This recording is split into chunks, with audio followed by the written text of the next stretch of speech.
Hey guys, it's Stanky here again, doing another Dissecting the Greats episode, and I'm doing this one on QO from Team MVP. He starts off, I like to see when they pick their heroes in pubs, and he picks Ember after he's seen who's possibly going to be the possibly going to be the mid laner against him. I'm assuming he goes mid against the safe lane Jug, and also with a bounty hunter in the game, and Vengeful Spirit, who's a stunner. So he obviously thinks that Ember Spirit's okay at dealing with the ganks from bounty in the early phase, and it seems to not be too worried about the silence that Puck can put out, and values the or trust in his ability to be able to do well in the lane, because obviously Ember and Puck sort of have this love-hate relationship where Ember Spirit will his flame shield will reduce the damage from most of Puck's damage, which is from spells, but also Puck's silence really stuffs up Ember from being able to jump out and escape when he's push farming lanes. If he's got a blink and silence, he can blink silence you and call you, and then the rest of his team can follow up to kill you. Silences are really annoying for Ember in general, because it sort of sometimes forces you to build an early Manta style or Yules or something to break it. I like Poor Man's Shield on Ember when I play it, and I see most pros tend to go when they go mid lane as well. So obviously they ticked a bit of gold down, otherwise he would have brought a branch here. I like to do that so that when I eat my first tango, I use it with a branch, so that it increases the length of the heal. So that it's, because there's a cooldown in between when you can use your first and second of a minute, so you can't spam the tangos like you can if you've bought them yourself. Top rune, boring stuff. Goes back, the Lich helps him blocks the lane and now denies the range creep, which, as I'm sure you guys are aware now, is worth more experience. So this Lich denying the mid range creep's actually super strong, and he either asked for the sentry ward or the Lich came and placed it down on his own volition, but either way it's very good to do against bounty hunters. Sometimes I'll place it myself and sort of hold it until I either don't see the bounty hunter, or if I see him in another lane, then I won't bother placing it straight away because it doesn't last very long. And I see a lot of pros use their flame guard on level 1. It's quite good at just pushing out the wave and helping secure you the last hits in that first wave, because getting your bottle is super important. So especially against a ranged hero, if you just sort of sit there and try to go in and take as little damage as you can, actually I want to talk about this, if you just try to sit behind the wave and come in and just pull the last hits and pick off one by one, you'll take a lot of incidental damage from the Puck harassing you, and using your flame guard and pushing down the wave and trying to secure it and get those last hits quickly gives you a good start into getting towards your bottle, and then can push the creep wave into his tower, so he struggles to farm it, and then it'll push back up towards you again, because you'll have 2 creep waves probably die underneath his tower, and then the wave will push back towards you, and then you can farm again safely on your side to get your bottle. He's playing a bit aggressive here with this Lich. I don't know why a bounty hunter shows up. I guess he just couldn't see him because the ward's placed so far back. He holds his Fairy Fire as long as he can and chooses to run down rather than up, which is quite important, because the Puck orb is travelling this way. So when he jumps to the orb, he's going to be able to last hit him again here. So he sort of predicts that and runs down to the right. Saves his Fairy Fire for the last second, because often people will think they've killed you and they'll stop chasing, and that little turn they do where they think you're dead to go back can be enough to mean that they don't get the follow-up blasted on you, which is also why it's important to check people's inventory when they're when you're going to kill them with the addition of Fairy Fire. You used to just have to check for Magic Wand, but yeah, he fairies himself out a salve, which he started bringing out early, I think. I'm not sure if he did that when he got ganked or earlier, but often if you're playing in one of these matchups that's sort of heavily where you're expecting to take a lot of damage, like a melee into a range, you'll start off with the shared tangos and then you quickly buy a salve. But sometimes you can see how the lane's going, and if the Lich gives you a good gank and you get some free farm and you can just go straight for your bottle, then you can sometimes skip that early salve. So the Lich is kind of dual laning with him here, which is fine because they've got this offlane brew and they've got a dual lane top, which they just killed I assume the Doom is top lane. Radiant's top tower is under attack. Jug killed Doom, yeah. So they're doing fine in their safe lane. So it's pretty helpful for this Lich to just babysit here. Sort of negates the whole bounty hunter roam and gank mid strategy. Just something you see a lot in pro games, but not very often in pubs, like this defensive mid lane support. Or I don't see it in my pubs anyway. Maybe in 8K MMR pubs you see some different stuff. Anyway, he's just farming up his bottle.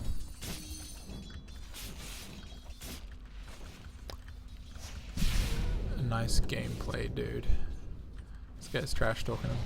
Okay, so he goes for a push here, he goes to fight. Let's see how he does it. Goes for the last hit, sort of baits the puck in. And he does it on a last hit, I think. So this is generally when you should choose to gank someone or like go for an attack, is when they're trying to commit to a last hit. So now he's turned, and then he's got a free attack on him here. He goes for the chains. It's important that he moves up to the left so that the chain's radius can only hit him and the range creep. Out of the, he's only going to hit 2 units. If he was further down, it could potentially have not hit him and hit one of the melee creeps. But it's just good damage harass because he's got his bottle coming out. So this is something I do a lot in mid as well. So if you know you got your bottle coming, you may as well try to like trade a bit with them to use up your mana and health so that you can actually use the bottle straight away when it gets to you. And the puck actually doesn't have his bottle yet. He's gone boots first, so he's been sent back to base. So that gives him free farm for the foreseeable future. Pardon me. So this Lich has really set him up to have a good game. But if he hadn't have done that play, as he did here at the start of the game, and died to the bounty hunter, this could have been a very different game. Like this whole game could have gone differently. I don't think you can... It's a bit hard to sort of put a value on how much that like changes like that happen in an early game, because you obviously can't sort of replicate the game and see what would happen both ways, but it's pretty hard to say that that isn't important. And this sentry pays off here for the bounty hunter. Sorry, for the Lich and him.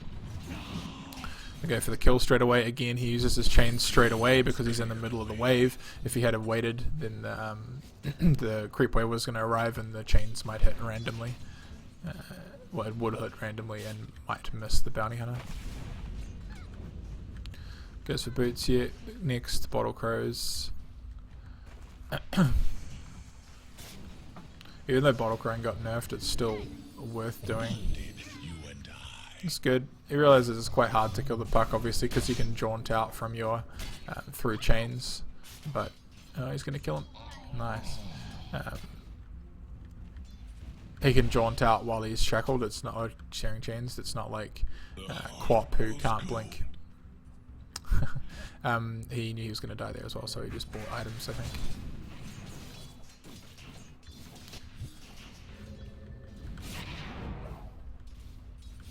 It's weird. Sometimes I guess he's expecting a fight soon, because often when I TP in like that, I'll pop Flame Guard straight away and use my bottle so that I can use the Fountain regen to get a free Flame Guard off. And then he could have pushed this wave out and gone for a rune at 6 minutes. But then he wouldn't have it up to fight now, I guess. Yeah. It might have still been up. I mean, it's got a pretty long duration, but just an interesting decision.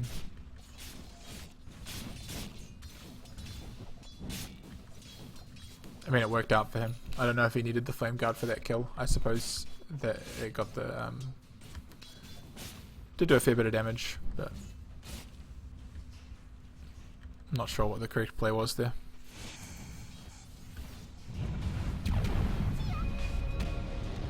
Now he dodges the silence from Earth Spirit. Goes for the late shackle, his team backs off and he's doomed. That's really unfortunate.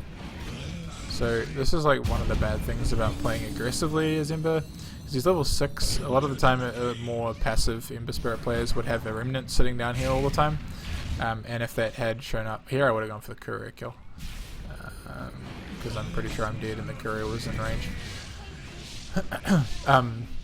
And as soon as he saw that Doom, he could have just jumped out. But if you do that, then it makes it harder to go for kills, because if you want to dive using your Remnant, well, you got one less Remnant that you can use your bomb with, because each Remnant does damage. So if you triple Remnant, you'll do 300 damage.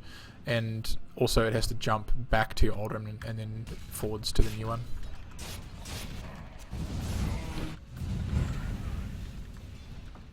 So I often notice players like Sumail and obviously now QO will tend to be a bit more aggressive in their Flame Spirit usage rather than defensive. And Ember Spirit definitely is a hero that can fight hard early game and snowball rather than just sort of play a passive farming game, which I think used to be more common with people like Eternal Envy, but I think he's starting to rotate a lot more and take a lot more fights in the early mid game, even from the safe lane. So this is really interesting trading. He doesn't have the Remnant down again. Oh no, he does. Okay. This is weird. I've never done that. Oh no, I have, I guess. So he had this Remnant down. He pops his regen, throws one that way, throws one that way. Because this one he threw pretty much right on top of where he was running. But now this way the Doom has to make a choice. He either has to chase after him or choose one of the Remnants. And if he goes one way or the other, he can just jump the other direction. He didn't have enough mana to use his activate Remnant there, so he was a bit stuffed. If the Doom had actually checked his mana, he might have played that a bit differently.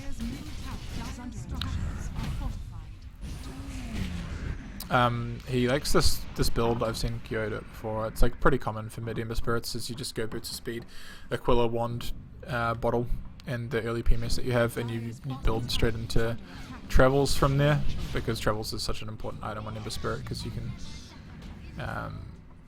you know, TP home and to refill your bottle, or TP to other lanes to gank or to farm, and then jump back to your remnants. It just makes you much more mobile. Be able to regen up from fountain and get back to lane instantly, or push out multiple areas of the map, or join fights over the map. So he decides to roam bottom in this Alki here. I assume he's talking to his teammates, telling them to rotate. The Venge did just show up on the map, so you should know that the Venge is around. He holds his bomb. I assume he's gonna bring in bomb here. Right, so he actually saved it for the stun from the Venge. So yeah, he uses it to dodge the Venge, because I assume he has seen him on the map. So he was using it to either escape if they come for a gank, or to dodge stuns when they arrive. Get the kill. So he holds his bottle. I normally panic and spam my bottle a little bit earlier than I need to in those sort of situations, but if you do and it just gets cancelled straight away, then it's a complete waste. So I think being sort of calm and collected in those situations and holding your bottle for when you actually can use it safely is probably quite beneficial. So now he can drop a remnant if he can cancel this tower aggro, which he's trying to do, but the melee creeps were keeping vision on him behind the trees. Maybe he could have sleight of fisted. But yeah, he needed to try to right click on Nick, or a click on his creeps there to cancel the tower aggro earlier, but he did need to get a distance away from the tower first. Dire's top tower is under attack. So this is, I didn't see when he leveled Sleight of Fist there, but this is sort of a situational skill build thing that you do on Ember Spirit. So generally you max Flame Guard first and Searing Chain second, so you'll end up with this like 204 at level 7, with taking your ulti at 6. And then the Sleight of Fist point is sort of variable. I pick it up if I need it for a kill, so if I want to be able to like slight chain someone, I'll pick it up then.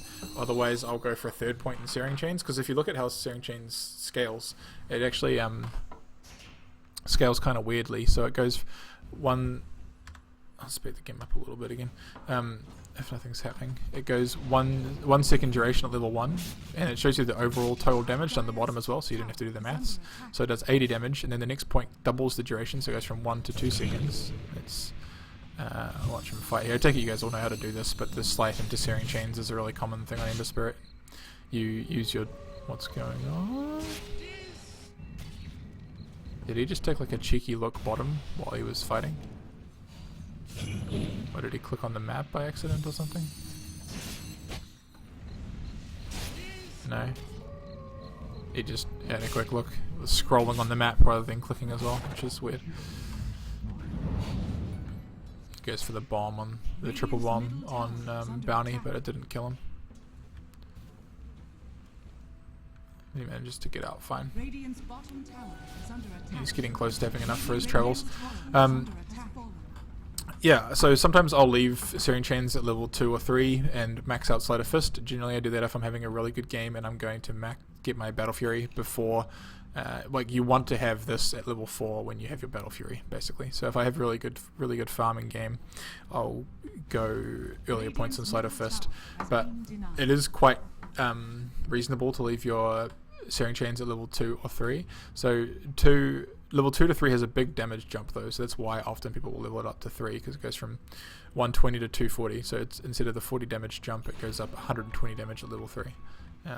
But doesn't increase the stun duration, and the next level is only 60 damage but increases the duration by 1. So if the actual like stun doesn't work on a lot of heroes, then you might want to, like Puck, maybe you don't want to level it up if you've got a lot of instances like that. But if you're playing against Quops whose blink does get deactivated by it, then maybe you want to go to max to get that extra second of duration.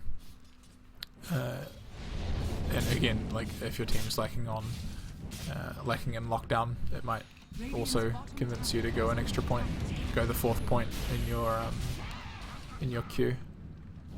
So he's doing this melee attack walking thing, which I always remind people that they need to do. I think I've said this before, but on my last Axe video as well. But see, attacks, moves, attacks, moves, attacks, moves. So it means that last hit is easier to get off, and he's always doing flame guard damage. So he doesn't choose the Remnant straight away here because he's only got 220 mana. He could have used some bottle charges earlier, but yeah, his chains missed the Alchemist there, unfortunately. He just uses Sleight of Fist for damage, and he should be bottling up. Yeah. So the Puck's back alive, and I think he heard him. Puck's gone top. So it's a pretty good fight. His team seems to be doing pretty well. He's picked up his travels now. So he dropped a Remnant somewhere. I didn't quite see where that was.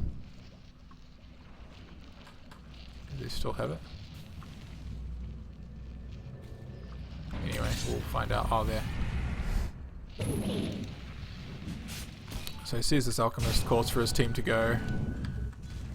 Waits for him to back off from the waves so that he can hit the chains easier. He gets swapped out and he double bombs in. So that's all of his spirits used up again. So this is like what I'm talking about with people who play this hero quite aggressively, because you have to make these pretty rash decisions. If you choose to double Remnant in, then you've run out of escape mechanisms. You don't have another Remnant to get out. So you've got to snowball well in this hero. You kind of have to play some, make some risky moves and have some balls. Whereas I tend to be a bit more of a cautious player, I think.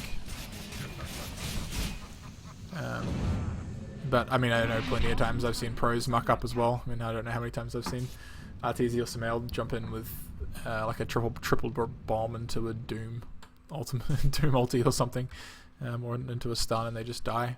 And it looks really silly, but so his Flame Guard was on cooldown. So even there, he could have just used his chains. It's only 8-second cooldown. Bounty's dead. They got a hero top. Like, they're unlikely to fight here in the next 8 seconds. And they use this scan. Oh, no, it's a TP. Just chains to farm. Watching other pros play this hero before, I've seen how much they use both chains and flame guard to farm camps, and I've sort of adapted my style from that a little bit. So often if I'm farming a camp, I'll kill the weakest camp out of the weakest unit out of the 3, and then use chains on the next 2. So he's used all of his spells here pretty quickly. Who did he chains? He just went for chains in general on top of this creep wave, and it hit. I don't know who else it hit, but it hit the ranged creep. I guess also if you're going this Travs build, it's less important to max Sleight of Fist early, so he's gotten this extra point in chains. So So he's bombing forward to get the Venge and chasing after the bounty hunter. So that was an interesting little decision. Like, I think he knew he was going to get both kills there, so he wanted to secure the further away one first. And also he's the hero with a stun, right? So if you're trying to kill the bounty hunter who's on higher health and the Venge turns around and stuns you, like when his stun comes off cooldown, then potentially they're both going to get away. But if you bomb on the low health Venge and instantly kill him, then you can chase down the bounty afterwards with no fear of being stunned. Radiant's bottom tower is under attack. Radiant's bottom structures. So he's left a remnant bottom and he's TP'd top to stop this alchemist getting a free tower. And he TP'd in when it was at deny range. So it's 130, I think, from memory. It's 10% of the tower health. Yeah, 130. So sometimes that's worth doing. If you save your glyph and if you want to deny the tower, save your glyph until it's under 130, and then pop it and TP to the tower and scare them away, and then get the free deny. Not the alchemist's coming in. He just heard the sound and Puck's coming. He just calmly waits until the last second to wand and jump out. it's pretty brave. Either that or he didn't hear the charge sound from Alk. Unfortunately, the Alk stun still follows you and hit him on the other side of the map. So now he's running to base. Interesting. I guess he's out of charges on Remnant, so that lets him build up.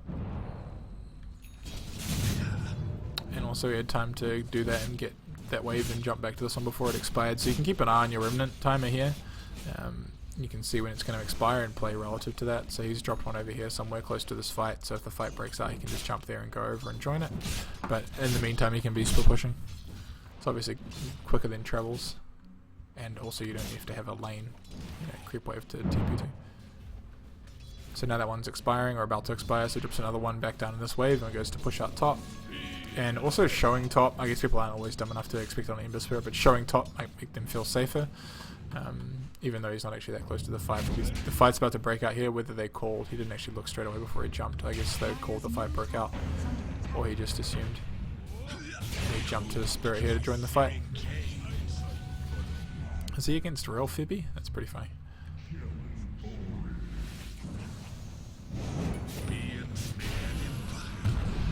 So he slight chained straight away there, even though he didn't really need to. But he bombed in. Pardon me. He bombed in, he was actually in range to get the Siren chains, but I think he was using his Sleight of Fist to disrupt the stun from Venge.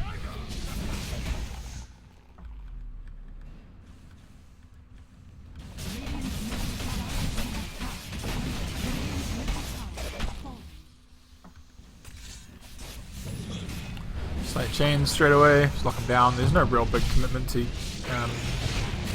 using slight chains on a hero like that when they're close. I'll often do it when I'm pushing a tower, sieging base like that. Doesn't have Aegis yet. He's running down into the right so that he can get the chains off, but he doesn't want to get too close to the T4 towers, so he's backing up. That's a kill there. Oh, he needs 1 second for the chains to come up. Yeah, there we go. So if he had have slided straight away, he wouldn't have actually killed the Venge. This guy would have died if he could reach him, but the Spirit got him anyway. So if he just goes for the straight Sleight of Fist here on this hero, it wouldn't actually kill him. So he waits out for his chains to pop up and then goes for the slight chains, which gets the kill. He got doomed. And they've brought back. Duke's got the tree. Pardon me! They have a healing ward, so he actually doesn't really need to completely run away. The healing ward's dead now. Just in time for Doom to expire and reinitiate straight away. So I guess here I'll drop her in and TP home. Yeah. So that you can bottle up and heal up for the continued base fight. And when you get back you can bottle up your teammates, which is quite cool, same as if you were like, TPing to a tower or whatever. So you can jump in straight away, bottle some people. Yeah. Bottles the Lich, bottles the Panda. And then they engage. The Panda's in deep. So instead of killing the Venge there, after the Venge swapped in, he follows the Alchemist because he doesn't want to give him that chance to regen. I might have got distracted by the Venge kill there, I think. That's an important sort of point to make. Also, when you kill Venge, it reduces the damage of your team. So you don't want to be picking her off first, ideally.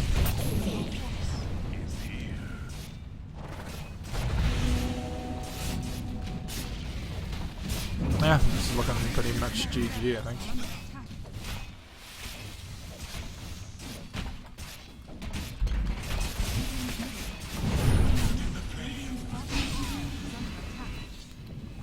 Staying on the sort of border of the leash range. And just transition straight into a bottom push, no mucking around. I don't think they've even taken Roche. It's interesting. Like, I'm so much more of a cautious player. Like, I don't like breaching high ground without taking Roshan, but I think especially in pub games where you're like a little bit less coordinated. But it seems like if you're ahead, sometimes it can actually pay off to just start pressuring them straight away and not giving them extra time, giving them that extra time to allow LP to farm up, you know. And Puck still doesn't have Blink. He's got Midas, so I guess they're just punishing that.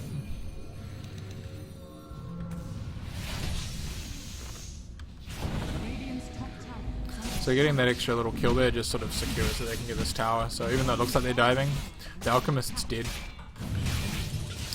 And now they can just keep throwing these out to dissuade them. I don't know who has the Veil. Oh, he does. Veil seems to be getting picked up a lot more now.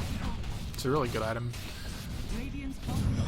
I think it's kind of been underused for a while.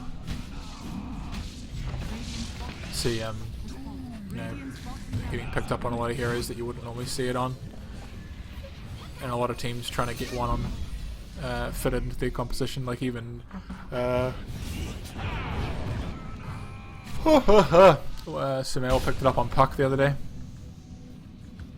So he's doomed here as sort of positions himself so that as soon as it expires, the Panda initiates and he goes for the chain slight first to clear the wave. He doesn't use chains, saves that for once the creeps are dead and he can reliably hit something. And gets it off on the Alchemist, and even though they've just swapped him out, he's still changed, so he can't get away. It's GG. Thanks for watching, everybody. Hope you guys learned something from QO's gameplay. He's a pretty good Ember Spirit, so I was pretty keen to go over this game, even though it was a bit of a stomp. Thanks for watching. Cheers. Bye.